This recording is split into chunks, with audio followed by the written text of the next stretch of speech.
বাংলাদেশ সরকারের সতর্ক বার্তার কারণে দেশটির সাবেক প্রধানমন্ত্রী শেখ হাসিনাকে নিয়ে বাংলাদেশের প্রথম সারির সংবাদ মাধ্যমগুলোতে খবর খুব একটা প্রকাশিত হচ্ছে না। তা সত্ত্বেও গুগল ট্রেন্ডসের তথ্য বলছে, গত 1 মাস ধরে বাংলাদেশের রাজনীতিবিদদের মধ্যে অনলাইন ও ডিজিটাল দুনিয়ায় শেখ হাসিনার সম্পর্কে বেশি জানতে চেয়েছে নেটিজেনরা। মূলত ডিসেম্বরে দলবল সহ তিনি বাংলাদেশে ফিরবেন। শেখ হাসিনার এমন ঘোষণার পর থেকে বিষয়টি নিয়ে বাংলাদেশে শোরগোল পড়ে গিয়েছে। আওয়ামী লীগ নেত্রী ঢাকায় কিভাবে ফিরবেন, ফিরলে প্রশাসনের কি পদক্ষেপ হবে, এসব নিয়ে বিস্তর আলোচনা চলছে। এদিকে আওয়ামী লীগের একাধিক সূত্রে জানা গেছে দলটির 11 জন নেতা ও সদস্য 12 জুলাই দিল্লিতে শেখ হাসিনার সাথে 5 ঘন্টা ব্যাপী বৈঠক করেছেন। বৈঠকে অংশ নেওয়া কয়েকজন নেতার দাবি, দেশে ফিরতে দলীয় স্তরে জোরালোভাবে প্রস্তুতি শুরু করে দিয়েছেন শেখ হাসিনা। সেজন্য দফায় দফায় তিনি ভারতে এবং অন্যান্য দেশে অবস্থানরত নেতাদের সঙ্গে মুখোমুখি বৈঠক করেছেন। আগামী কয়েকদিনে এরকম বেশ কয়েকটি বৈঠক হবে। 13 জুলাই দলটির কেন্দ্রীয় কমিটির সভা ডাকা হয়েছে। সেখানে প্রস্তুতি নিয়ে বিশদ আলোচনা হতে পারে এবং দলের নেতাদের দায়িত্ব বন্টন করা হতে পারে। শেখ হাসিনার ঘোষণার পর থেকে বড় একটি প্রশ্ন হলো, তাকে দেশে ফেরার অনুমতি কি বাংলাদেশ সরকার দেবে? 12 জুলাই শেখ হাসিনার সাথে বৈঠক করেছেন এমন কয়েকজন নেতা জানিয়েছেন, 111-এর মতো বিমান যোগে দেশে ফিরতে বাধা দিলে তিনি সড়ক পথে ভারত থেকে দেশে আসার সিদ্ধান্ত নিয়েছেন। অবশ্য বাংলাদেশের আন্তর্জাতিক অপরাধ ট্রাইব্যুনালের চিফ প্রসিকিউটর আমিনুল ইসলাম দাবি করেছেন, শেখ হাসিনা বাংলাদেশ ও ভারত সরকারের পারস্পরিক সমঝোতা ছাড়া দেশে এসে সরাসরি আত্মসমর্পণ করতে পারবেন না। আওয়ামী লীগের একাধিক সূত্র থেকে ইঙ্গিত পাওয়া গেছে, শুধু ভারত নয়, আন্তর্জাতিক বেশ কয়েকটি পরাশক্তির সাথে শেখ হাসিনার দেশে ফেরা নিয়ে আলোচনা চলছে এবং ওই শক্তিগুলো থেকে পজিটিভ সিগন্যালও পেয়েছেন। বিস্তারিত জানতে চলুন যাওয়া যাক বিশ্লেষণে। গুগল ট্রেন্ডসের তথ্য অনুযায়ী দেখা যাচ্ছে, গত 1 মাসে বাংলাদেশের রাজনীতিবিদদের মধ্যে সবচেয়ে বেশি সার্চ করা হয়েছে শেখ হাসিনা সম্পর্কে। আমরা গুগল ট্রেন্ডসে সাবেক প্রধানমন্ত্রী শেখ হাসিনা, বর্তমান প্রধানমন্ত্রী তারেক রহমান ও বর্তমান বিরোধী দলীয় নেতা শফিকুর রহমানের মধ্যে ওয়েব, নিউজ ও ইউটিউব এই 3 ক্যাটাগরিতে কাকে নিয়ে মানুষ সবচেয়ে বেশি সার্চ করছে বা জানতে চাচ্ছে তা যাচাই করেছি। গুগল ট্রেন্ডসের তথ্য অনুযায়ী গত 24 ঘন্টায় মানুষ শুধু শেখ হাসিনার নাম দিয়ে সার্চ করেছে, যেখানে অন্য 2 নেতা সম্পর্কে কোনো ওয়েব সার্চের তথ্য মেলেনি। আর ইউটিউব সার্চের ক্ষেত্রে শেখ হাসিনা এগিয়ে আছেন। গত 1 সপ্তাহের সার্চের তথ্যেও দেখা যাচ্ছে, শেখ হাসিনা অন্য 2 রাজনৈতিক নেতার তুলনায় সব ধরনের সার্চের ক্ষেত্রে অনেক এগিয়ে আছেন। একই চিত্র দেখা গেছে গত 1 মাসে। তবে গত 3 মাসের তথ্যে তারেক রহমান এগিয়ে আছেন। কিন্তু সব ক্ষেত্রে জামাত নেতা শফিকুর রহমানের অবস্থা উল্লেখ করার মতো নয়। প্রথমে গত 28শে জুন ভারতীয় সংবাদ মাধ্যম এনডিটিভিকে এবং সবশেষ 10ই জুলাই আন্তর্জাতিক বার্তা সংস্থা রয়টার্সকে শেখ হাসিনা বাংলাদেশে ফেরার কথা জানিয়েছেন।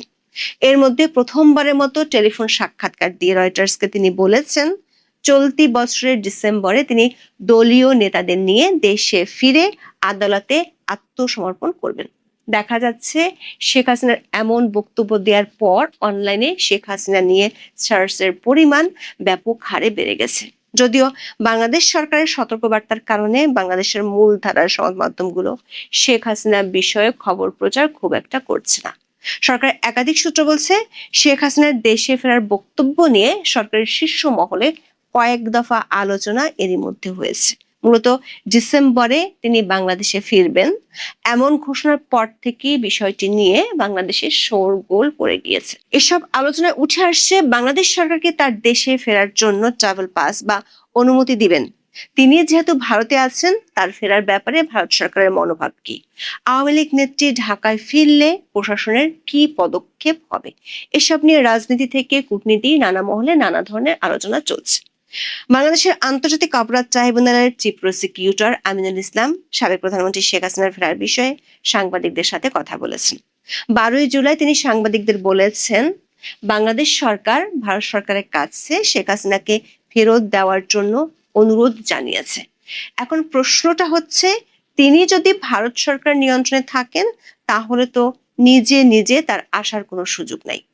আইসিটির চিফ প্রসিকিউটর দাবি করেছেন, শেখ হাসিনার দেশে ফিরে সরাসরি আত্মসমর্পণের কোনো আইনি সুযোগ নেই। প্রত্যর্পণ চুক্তির আওতায় ফিরলে তাকে গ্রেপ্তার হয়ে কারাগারে যেতে হবে। অবশ্য ভারত সরকার বেশ কয়েকবার বলেছে শেখ হাসিনা অতিথি হিসেবে দেশটিতে আছেন। বিবিসি বাংলার এক খবরে বলা হয়েছিল তাকে একজন বিশেষ অতিথি হিসেবে বিবেচনা করছে দেশটির সরকার। সবশেষ ভারতের পররাষ্ট্রমন্ত্রী জয়শঙ্কর এনটিভিকে দেয়া এক সাক্ষাৎকারে বলেছিলেন শেখ হাসিনা নিজের ইচ্ছেতেই ভারতে গিয়েছিলেন এবং নিজের ইচ্ছেতেই বাংলাদেশে ফিরবেন। তবে সেক্ষেত্রে ভারতের কাছে তার নিরাপত্তার বিষয়টি খুবই গুরুত্বপূর্ণ।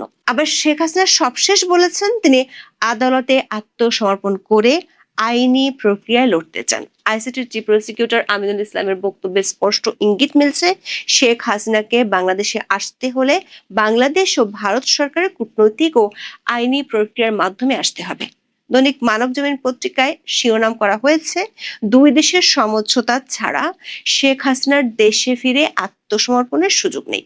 তাহলে প্রশ্ন হলো এই সমঝোতার প্রক্রিয়া শুরু হওয়া ছাড়াই কি শেখ হাসিনা এমন ঘোষণা দিয়েছেন? 12ই জুলাই শেখ হাসিনার সাথে দিল্লিতে দেখা করতে গিয়েছিলেন আওয়ামী লীগের সাবেক মন্ত্রী ও নেতা সহ 11 জন। এদের মধ্যে 4 জন অস্ট্রেলিয়া থেকে এবং কয়েকজন যুক্তরাষ্ট্র ও যুক্তরাজ্য থেকে দিল্লি গিয়েছেন। তাদের কয়েকজন দাবি করেছেন শুধু ভারত নয়, গত কয়েক মাস ধরে আন্তর্জাতিক শক্তিশালী পক্ষগুলোর সাথে শেখ হাসিনার নির্দেশনা অনুযায়ী দলটির বেশ কয়েকজন নেতা নিয়মিত বৈঠক করেছেন।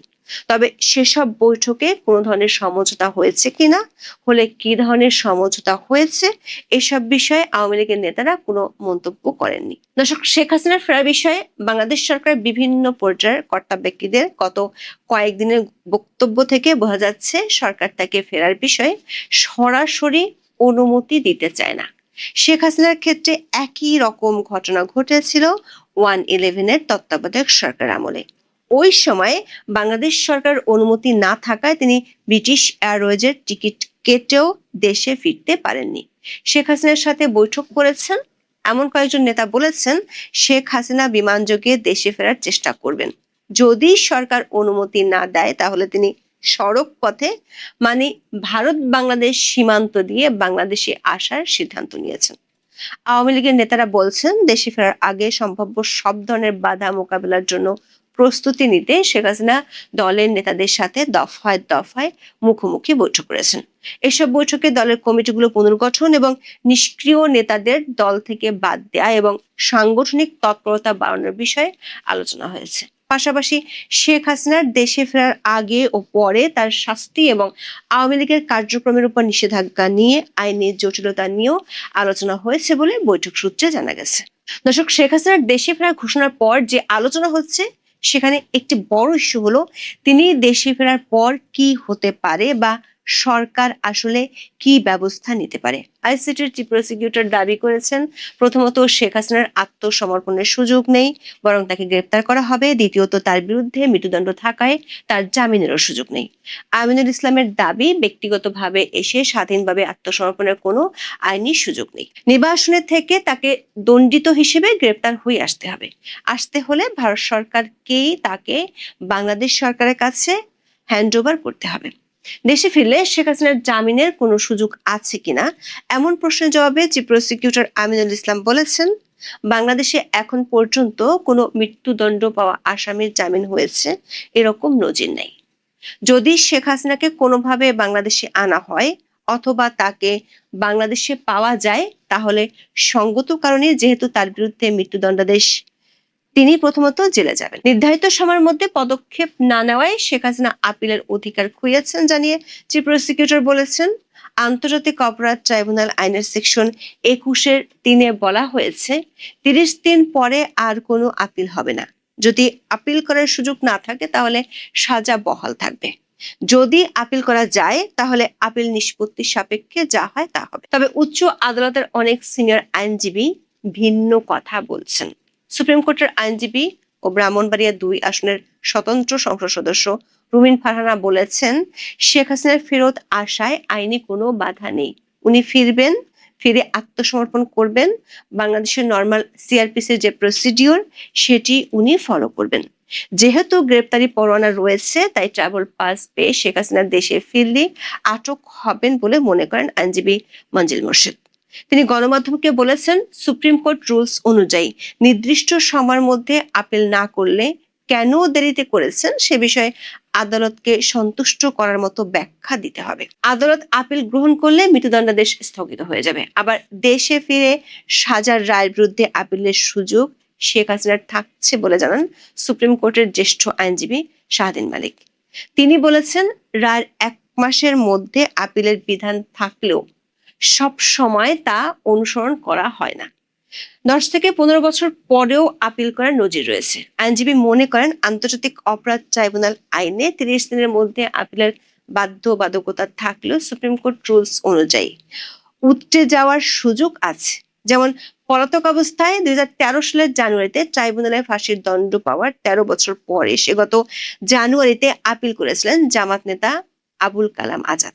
বাংলাদেশে ফৌজদারি কার্যবিধি 426 ধারা অনুযায়ী উচ্চ আদালতের কাছে যে কোনো দণ্ডিত আসামির জামিন আবেদন গ্রহণ করার আইনি এখতিয়ার রয়েছে। তবে প্রথাগতভাবে কোনো আসামির মৃত্যুদণ্ড হয়ে গেলে উচ্চ আদালত তাকে জামিন দেন না। 2024 সালের মে মাসে দেওয়া হাইকোর্টের একটি রায়েও উল্লেখ করা হয়েছে, মৃত্যুদণ্ডপ্রাপ্ত আসামির জামিনের নজির দেখা যায় না। ওই রায়ে হাইকোর্ট স্পষ্ট করেছেন, সচরাচর মৃত্যুদণ্ডপ্রাপ্ত আসামির জামিন পাওয়ার কোনো প্রথা বা নজির বাংলাদেশে না থাকলেও আইনিভাবে ফৌজদারি কার্যবিধির 426 ধারা অনুযায়ী তাদের জামিন আবেদন করার পূর্ণ অধিকার রয়েছে এবং উচ্চ আদালতেরও সেই আবেদন গ্রহণ ও বিবেচনা করার এখতিয়ার রয়েছে। সংশ্লিষ্ট একাধিক সূত্র বলছে, শেখ হাসিনা কিভাবে আসবেন এবং আসার পর কি হতে পারে সেটি পুরোপুরি নির্ভর করছে রাজনৈতিক সমঝোতার উপর। সে সমঝোতা শুধু দেশের মধ্যেই নয়, দেশের বাইরেও হতে হবে। শেখ হাসিনার সাথে দিল্লিতে বৈঠক করেছেন এমন আওয়ামী লীগের একজন মন্ত্রী বলেছেন, এই সমঝোতার আলোচনা চলমান আছে। এদিকে শেখ হাসিনার ছেলে সজীব ওয়াজেদ জয় 13 জুলাই অক্সফোর্ড ইউনিভার্সিটির ওলফসন কলেজের এক আলোচনা সভায় যোগ দিতে যুক্তরাজ্য গিয়েছেন। বাংলাদেশের রাজনীতি ও মানবাধিকার বিষয়ক ওই আলোচনা সভাতে অংশ নেওয়া ছাড়াও মিস্টার জয় বেশ কয়েকটি আন্তর্জাতিক সংস্থা এবং প্রতিনিধিদের সাথে বৈঠক করতে পারেন। এখন এ পর্যন্ত, সবাই ভালো থাকুন। এই যে শেখ হাসিনার রয়টার্সের টেলিফোনিক ইন্টারভিউ বেরোলো,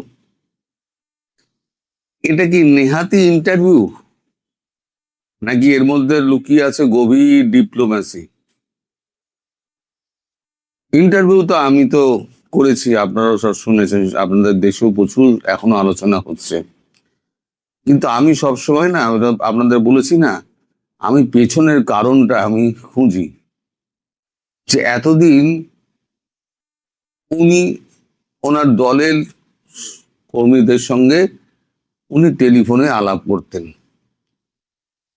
এখনো পর্যন্ত যত উনি সাক্ষাৎকার দিয়েছেন সব ইমেলে। হঠাৎ কি এমন হলো যে তিনি একটা রয়টার্সে 10 তারিখে একটা টেলিফোনিক ইন্টারভিউ দিলেন? আপনাদের মনে আছে যে, আমি নিচে লিঙ্কও দিয়ে দেবো, আমি 9 তারিখে একটা ভিডিও করেছিলাম যে রাজনাথ সিং এবং অজিত দোভাল ওনার সঙ্গে দেখা করতে গেছিলেন। তার আগে কিন্তু এনডিটিভি ওয়ার্ল্ডকে দেওয়া সাক্ষাৎকার উনি বলে দিয়েছেন যে আমি ডিসেম্বরেই আমি ফিরব। সেই প্রসঙ্গে যখন অজিত দোভালের সঙ্গে কথা হয়, ওই ভিডিওতেই আছে যে আপনি যে এত নিশ্চিত হচ্ছেন কি করে, তখন উনি বলেছিলেন আমি যা করি চিন্তা করেই করি, চিন্তা ছাড়া আমি কিছু করি না। এবার আমি তো বলে দিয়েছি, এবার আপনারা যা, আপনাদের ব্যাপার, আপনারা কি করবেন না করবেন এটা আপনাদের ব্যাপার বলে বলটি পুরো ভারতের ঘাড়ে ঠেলে দিয়েছেন। আমি ওই ভিডিওতেই বলেছিলাম। এরপরে হচ্ছে 10 তারিখে বেরোলো আপনার রয়টার্সের টেলিফোনিক ইন্টারভিউ, এই প্রথম। আচ্ছা, আগে রয়টার্সের পরিচয়টা দিয়ে দিই। রয়টার্স হচ্ছে একটি কানাডিয়ান আপনার সংবাদ সংস্থা, এবং পেপার, তাদের টরেন্টোতে তাদের হেড অফিস, এবং তাই যে প্রেসিডেন্ট সম্ভবত উনি ডেভিড আহ, ডেভিড থমসন। ডেভিড থমসন 2008 সালে রয়টার্স তৈরি করেন, এবং তার একটাই উদ্দেশ্য ছিল রয়টার্সের বেরোনো রিপোর্ট যেন পৃথিবীর কেউ চ্যালেঞ্জ না করতে পারে। সুতরাং 200% শিওর না হওয়া পর্যন্ত এই রিপোর্ট করা যাবে না, এবং সেখানে সবার কিন্তু বক্তব্য থাকতে হবে সাংবাদিকতার নিয়ম অনুযায়ী।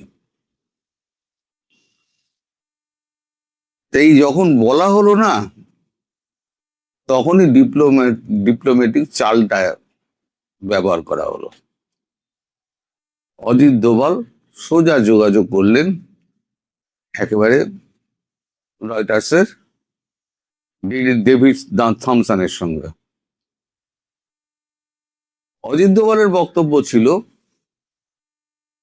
যে এমন একটা নামী কাগজকে দিয়ে ওনার ভয়েস মানে ইন্টারভিউ ছেপে দেওয়া, যেটা বিশ্বব্যাপী আলোড়ন সৃষ্টি করবে এবং যার উপরে কেউ কোনো কোশ্চেন তুলতে পারবে না।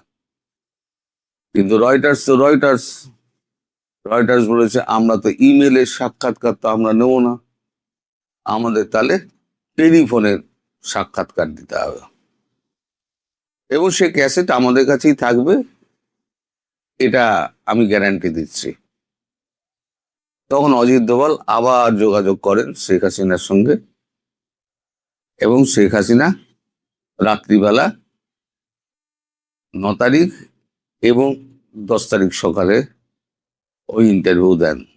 মানে আমাদের এখানে রাত্রি 9 তারিখ এবং আমাদের এখানকার সকাল 10টা। ওদের ওখানে তখন কখন সময় আমি জানি না, কানাডার সময় তখন কখন আমি জানি না।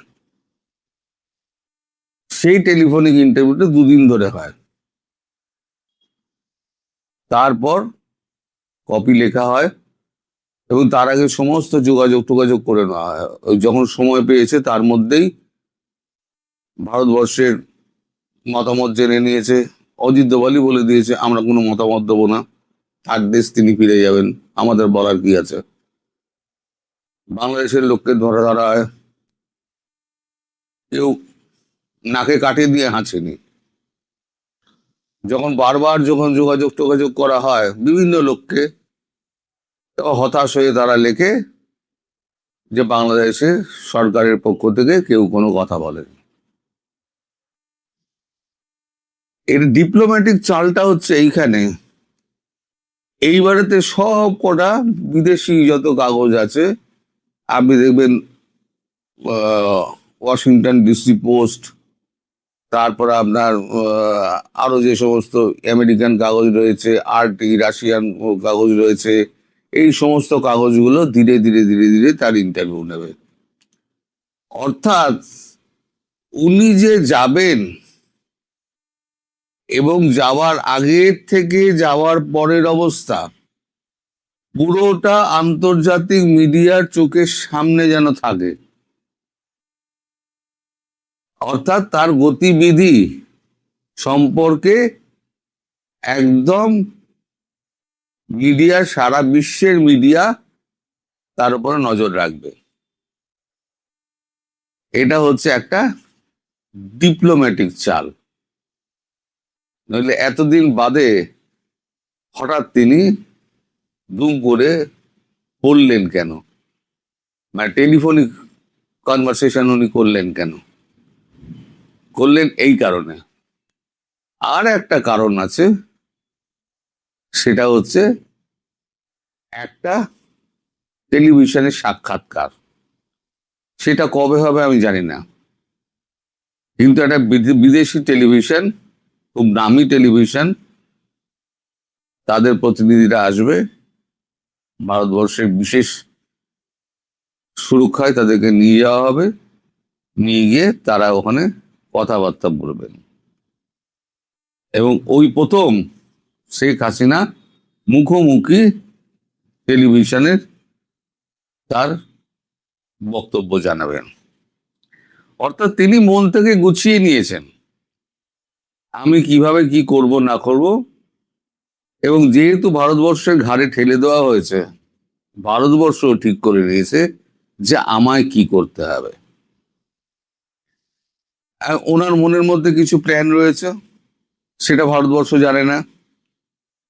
আর ভারতবর্ষ কি ভাবছে সেটাও মানে ওনার সঙ্গে আলোচনা করেই করা হয়। কারণ প্রধানমন্ত্রী নরেন্দ্র মোদী বলেই দিয়েছেন বাংলাদেশের ব্যাপারে যাই কথা হোক না কেন সবই কিন্তু ওনাকে জানিয়ে, প্রধানমন্ত্রীকে জানিয়ে করা হবে। আর এই যে এত বলা হচ্ছে না ওনাকে ঢুকতে দেওয়া হবে না, অমুক হবে না, তমুক হবে না, এর ফল যে কত মারাত্মক হতে পারে সেটাই নির্বোধরা বুঝতে পারছে না।